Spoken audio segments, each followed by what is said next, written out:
আমাকে বেশ কয়েকবার বলেছি, বাবা ডাক্তারদের ভবিষ্যতে আপনি পাঠাচ্ছেন ঠিক আছে, কিন্তু আজ থেকে যখন আমি পাস করে আসবো 7-8 বছর কি 10 বছর পরে, তখন আমাদের এই পেশায় মানুষদের কীরকম জীবন জীবিকা হবে আপনি দেখবেন। কিন্তু আমি যে লাইনে যেতে চাইছিলাম সেটাও সময় লাগবে, কিন্তু সেটা অনেক উঁচু, অনেক কিছু জানার ছিল। আমি বলেছিলাম ওকে, বাবা দেখ তুই 5 বছর পরে যখন BS-MS করে আসছিলি তখন তো তোর কোনো জব ছিল না, জব থাকবে না, তোকে PhD করতে গেলে হয় আদার কোনো কান্ট্রিতে যেতে হবে। আর আমি ওকে বলেছিলাম, মা ওকে আমি কয়েকদিন গতবার এসেই বলেছিলাম, আমি ওদেরকে ছেড়ে, ওর ভাই বোন 3 জনকে ছেড়ে আমি মানে বাইরে 5 মিনিট আমি বাইরে কোথাও পাঠাতাম না। সব টিউশন টিচারকে আমি বাড়িতে নিতাম যাতে ওদের অসুবিধা না হয়।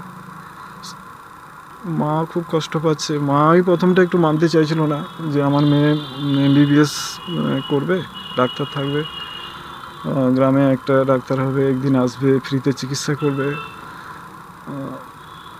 মাই চাইছিল। মা মেয়ের মধ্যে একটু মাঝখানে ওই রেজাল্ট বেরোনোর পর একটু নিজেদের মধ্যে একটু মন মালিন্য হয়েছিল। আমি মাঝখানে এসে মায়ের পক্ষ তো মেয়ের পক্ষ দুজনকে নিয়ে বিষয়টাকে আমি ঠিকঠাক করে দিয়েছিলাম। কিন্তু এত বড় ডিসিশানও নেবে ওর মাও বুঝতে পারেনি। আমি তো নই, আমি তো থাকি না। ভালো মানে আমি তো ভাবতে পারছি না ও বাড়িতে নাই, ওকে গিয়ে দেখতে পাবো না। ছেলে মেয়েকে মানুষ করে পড়াশোনা করে অনেক ইচ্ছে ছিল, ওকে নিয়ে অনেক স্বপ্ন ছিল। আমি বেশি কিছু ভাবিনি। গত সপ্তাহে এসে বললাম যে তোকে বাইরে যেতে হবে না বাবা, তোরা 3 জন আমার পাশে থাকতো, আমি যতদিন চাকরি করবো অন্তত ততদিন আর তোরা বাইরে বেরাসনি। বাইরে পরিস্থিতি, আমরা তো ওই লাইনে আছি, ক্রিমিনাল ল এইসব নিয়ে তো অনেক কিছু দেখছি। মানুষের যা সব ক্রাইম হয় আমাদের বিশেষ করে রাজ্য ইন্ডিয়াতে, সেক্ষেত্রে বাইরে তোদের পক্ষে সেফ নয়, তোরা আমার বাড়িতে থাক। পরিস্থিতি আমি আজকেই অ্যাডমিশন হওয়ার কথা ছিল, আজকেই ছিল। আজকে আমি ওই দিক দিয়ে যাবো, মামা এখানে আমাদের নন্দীগ্রাম বাঁকুড়া বাস ধরে যাওয়ার কথা। সিট বুকিং আছে, কালকে রাতেই সিট বুকিং হয়েছে, সব হয়েছে। বাঁকুড়ার কোথায় ছিল?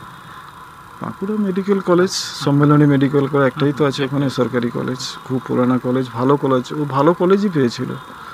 এটা নিয়ে আমিও খুব আমি অতটা ওর কথা ভেবে এটা সবার কাছে প্রকাশ করতাম না, কিন্তু মনে মনে খুব খুশি হতাম যে মেয়েটা আমার ভালো কলেজ পেল। কিন্তু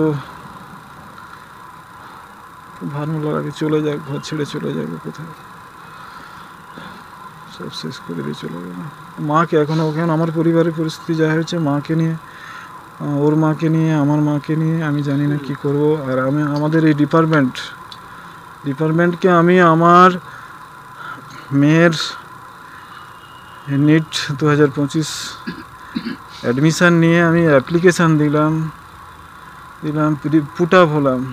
কালকে যদি আমি আসতাম আমার মেয়ের সঙ্গে থাকলে হয়তো আমার মেয়ে আজকের এত বড় সুযোগ পেত না। ও আমি যে রুমটাতে থাকি ওটা ফাঁকা ঘর পেয়েছে, ওটাতে ও সুযোগ নিয়েছে।